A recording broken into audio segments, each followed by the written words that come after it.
आपने सही कहा और मुझे ये लग रहा है कि इस कार्यकाल को कैसे देखा जाए तो मेरे यहाँ एक वो कहावत है, देशज कहावत है कि जो आकी बाकी है वो भी पूरा करा कर निकलेंगे यहाँ से। तो ये एक कहा जाता है, यानी कि जो कुछ बचा हुआ है ना, जो 14 में जिस तरीके से शिखर चढ़े थे नरेंद्र मोदी और 19 में फिर और परवान चढ़े, तो अब आज ये 24 का कार्यकाल उनका यही बताता है, अभी तक की पूरी गतिविधियां, उनके व्यवहार, उनके तौर तरीके, वो सब देखकर यही बताता है कि ये कार्यकाल उनके फजीता का कार्यकाल होगा, फजीहत का कार्यकाल होगा और 2024 का कार्यकाल ही इसी सदन में उनको बुरी तरह और पूरी तरह एक्सपोज करेगा। Narendra Modi as a PM उसी दिशा में जा रहे हैं और वो शायद ये चाह रहे हैं कि जनता ने जिस जनादेश को 2024 में दिया और उसमें साफ तौर पर ये बात है कि जनता ने उन्हें अपनी नजर से उतारा, अब वो चाह रहे हैं कि पूरा के पूरा वो अपनी नजर से उतार दे, मेरा तो ये कहना है। और इस तरीके से वो लगातार अपने बिल्कुल ऊर्ध्व गति की तरफ, ऊर्ध्व दिशा की तरफ बढ़ रहे हैं, इस अहम में, इस वहम में कि वे 2014 के प्रधानमंत्री हैं, वे 2019 के प्रधानमंत्री हैं। फैक्चुअल ये बड़ा ब्लंडर है, ये बिल्कुल ये गलत है, कहीं से भी सही नहीं है कि वो फैक्चुअली वो 2014 या 19 के प्रधानमंत्री हैं। तो जब फैक्ट्स को, सत्य को नहीं मानिएगा आप, तो फिर आप असत्य की ओर कदम बढ़ा रहे हैं, तो असत्य के अंधेरे में खो जाना मुझे लग रहा है कि 2024 उस नियति तक कहीं प्रधानमंत्री को नहीं पहुंचा दे और वो ज्यादा दूर भी नहीं है। वो मुझे लग रहा है कि जो विधानसभा के 4 राज्यों में चुनाव होने वाले हैं, जम्मू कश्मीर समेत, तो उसके बाद से जो है ये स्थिति बिल्कुल साफ हो जाएगी और वह विधानसभा चुनाव ही वह मोहर लगा देगा पक्के तौर पर, ऐसा जनमानस को देखकर समझ में आ रहा है। और जो सोशल मीडिया का जो आंकड़ा प्रस्तुत किया प्रशांत जी ने, तो वो भी साफ तौर पर बता रहा है कि ट्रेंड पब्लिक का वो कहां जा रहा है, किस दिशा में जा रहा है। तो इसको क्या नहीं समझ पा रहे हैं नरेंद्र मोदी? क्या इसको नहीं समझ पा रही है बीजेपी? मेरा मानना है कि ऐसा भी नहीं है, बीजेपी भी समझ रही है, नरेंद्र मोदी तो बखूबी समझ रहे हैं और उनका जो वो पूरा एक गिरोह कैबिनेट है, वो गिरोह कैबिनेट पूरी तरीके से वो तो सबसे ज्यादा समझ रहा है। लेकिन मुश्किल क्या है नरेंद्र मोदी में?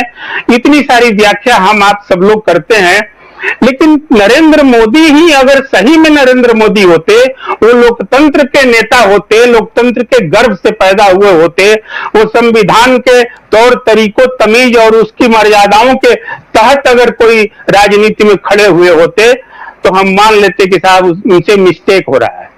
लेकिन नरेंद्र मोदी वही हैं जो वही हैं जिनको, और नरेंद्र मोदी की पार्टी भी वही है जिसके बारे में आज खड़गे जो है राज्यसभा में बताना चाह रहे थे और धनखड़ जी ने उनको बोलने नहीं दिया और अंत में वॉकआउट करके निकल गए।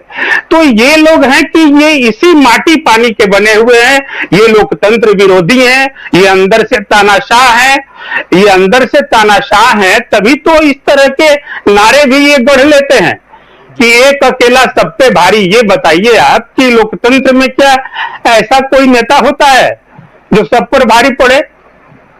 नेहरू नहीं सब पर भारी पड़े, उनको सामने से भी ललकारने के लिए लोहिया खड़े थे सदन में। तो इंदिरा गांधी भी नहीं भारी पड़ी, जब वो भारी पड़ना चाह रही थी तो उनको भी जनता ने बताया कि आप भारी नहीं है। जेपी ने तब चंडीगढ़ जेल से, जब जेल में बंद थे जयप्रकाश नारायण, तो उन्होंने एक पत्र लिखा था इंदिरा गांधी को, वो पत्र आज नरेंद्र मोदी के लिए बहुत सटीक है। उन्होंने लिखा था कि आप ही देश नहीं है और अपने को देश समझने का भूल मत कीजिए, देश आप नहीं, इस देश की महान जनता देश है। तो ये जो बात है, तो ये मोदी उस फलसफे को मानते ही नहीं है, इसलिए वो कर रहे हैं, वो अपने को देश समझ रहे हैं, वो 240 पर आ जाने के बावजूद भी समझ रहे हैं कि हम 303 पर हैं। तो इसका क्या कीजिएगा? इसका तो कोई इलाज है नहीं। ये लुकमान वैद जो सख्त सुबह का इलाज भी नहीं कर सकते हैं कहा जाता है, तो उस तरीके से इनके जो मानसिक बुनावट है उसका इलाज तो आरएसएस ही शायद कर पाए। और आरएसएस भी जिस तरीके से दोधारी तलवार चला रही है, तो उसका भी खेल बड़ा निराला है। तो इसलिए आरएसएस और बीजेपी और नरेंद्र मोदी ये सब एक ही चट्टे बट्टे के हैं, ये पूरे एक लेपन में लपेटे हुए लोग हैं। तो इसलिए ये वही करेंगे, ये अपने को विपक्ष को नहीं मानेंगे। ये मर्यादा, गरिमा वगैरह वगैरह, ये तमाम जो तकनीकी शब्दावली है संसदीय नियमावली के, ये दरअसल चाह रहे हैं कि उस नियमावली में लपेट के या घेर के जो है विपक्ष की आवाज को दबा दी जाए। लेकिन राजीव जी, ये पूरी ये तमाम नियमावली बनी ही क्यों? बनी तो इसीलिए ना कि जनता के सवाल आ सके, तरीके से आ सके, तौर तरीके से आए, और उसको जब तौर तरीके से आए तो उस पर बजाते जो है उसका नोटिस ले सदन के नेता, सरकार। लेकिन नियमावली इसलिए नहीं बनी कि आप उसका हवाला देकर खुद जो है एक तरह से कहें कि लोहिया के शब्दों में कि आवारगी करे संसद और विपक्ष को नसीहत दे कि साहब आपने तो ये तकनीकी तौर पर ये मर्यादा तोड़ी, ये गरिमा तोड़ी। तो ये पूरे तौर पर आप समझ लें कि व्यवस्था के नाम पर, व्यवस्था देने के नाम पर दोनों सदनों में जो मैं देख पा रहा हूं, सब लोग वो देश देख रहा है कि ओम बिरला ही नहीं, उपराष्ट्रपति हैं जगदीप धनखड़ महोदय, लेकिन वो सभापति के पद से वो संभाल रहे हैं, सदन को संचालित कर रहे हैं। ओम बिरला से कहीं कम निरंकुश उनके संचालन की शैली नहीं है। और ये बात जो है, मुझे तो ये लगता है कि खड़गे जी हैं, जो भी हैं, आज जो कुछ भी गुजरा हुआ सदन में, वहां राज्यसभा में, बहुत हरबुल था, भयानक था।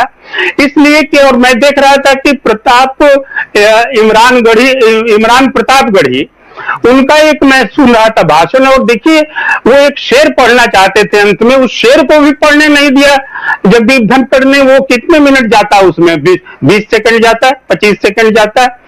और एक बात जो मैं और देख रहा हूं कि सरकार और सदन अध्यक्ष, दोनों सदनों के जो हैं, उनके बीच एक आंखों के जो इशारे चल रहे हैं ना, और वो आंखों के इशारे में जिस तरीके से इस लोकतंत्र को तबाह करने की एक जो पूरी एक खेला जो खेला जा रहा है, आप गौर करें, जब भी आगे भी अब सदन शुरू होगा तो देख सकते हैं, तो उसमें इशारे होते हैं और वो इशारा करते हैं और वो ऐसे ऐसे करते हैं, आंख मारते हैं। जगदीप धनखड़ भी, ओम बिरला भी बड़े तरीके से एक बार पलक झुकाते हैं तो कैमरा ऑफ हो जाता है। तो ये स्थितियां जो इन लोगों ने बना के रखी है, क्या देश की जनता नहीं देख रही है? बिल्कुल देख रही है। और ये बड़े दुख की बात है कि इस सरकार और उसके मुखिया ने वो अपने को तय कर लिया है कि वो अपनी भूमिका से उतर नहीं सकते हैं।